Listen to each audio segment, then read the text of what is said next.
Hello mga kaputrip, tara samahan nyo naman ako magluto ng masarap, mura at masustansyang breakfast for today's video.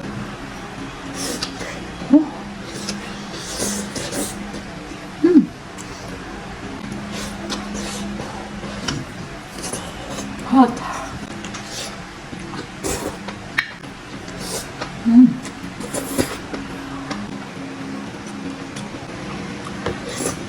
Luto na nga tayo ng tortang enoki mushroom. Bumili lang po ako ng isang pirasong enoki mushroom sa supermarket. Hugasan lang po natin mabuti at tanggalin po natin yung dulo. Pagkatapos mga kaputrip ay paghiwa-hiwalay na natin ang ating enoki mushroom. Kumuha lang po kayo ng sapat at sakto lang sa inyong gagamitin. Kalahati lang po nito ang gagamitin. Gawa muna tayo takoyaki sauce. Isang kutsarang asukal, isang kutsarang toyo, isang kutsarang oyster sauce at 2 kutsarang tomato ketchup. Haluin nyo lang itong mabuti.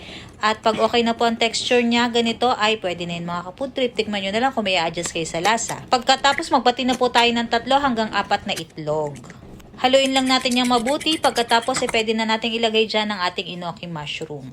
Maghanda na nga tayo ng malinis na kawalit. Lagyan na natin ng konting mantika. Pagkatapos pag mainit na, ilagay na po natin ang ating itlog na may enoki mushroom. Timplahan na natin ng konting asin at paminta. Medium heat lang tayo mga kaputri. Pag okay na yung isang side, baliktarin na po natin ng dahan-dahan. Ayan mga kaputri. Pag nabaliktad na nga natin yan mga kaputri, yung isang side naman ang lulutuin natin. At pag naluto na yung isang side, pwede na po natin yang ahunin. I-plating na natin yan mga kaputri. And ilalagay na po natin ang ating sauce. Siyempre, kailangan natin ng Japanese mayo. Depende po sa inyo kung gaano karami. Dahil mahilig ako sa Japanese mayo, lalagyan ko ng madami. And then yung ginawa po natin kaninang takoyaki sauce. I-spread lang natin yan sa ating tortang enoki mushroom. At tada! Luto na po ang ating napakasarap na tortang enoki mushroom. O diba mga kaputrip, napakadali lang gawin at napakasarap nito mga kaputrip. Try nyo.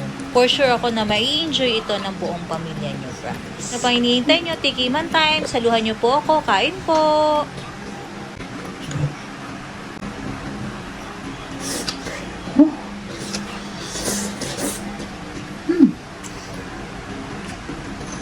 Hot mga kapatid.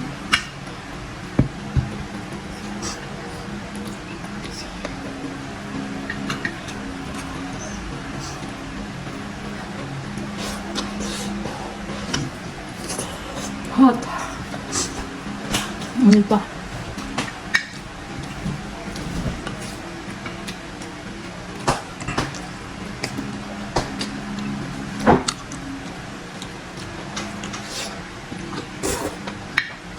Ano ko?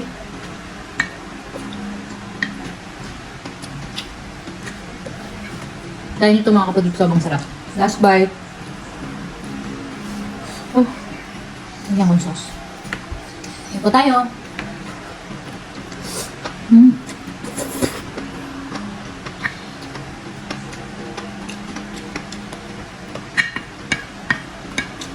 Ito na lagay mga kapatid. Thanks for watching. Bye!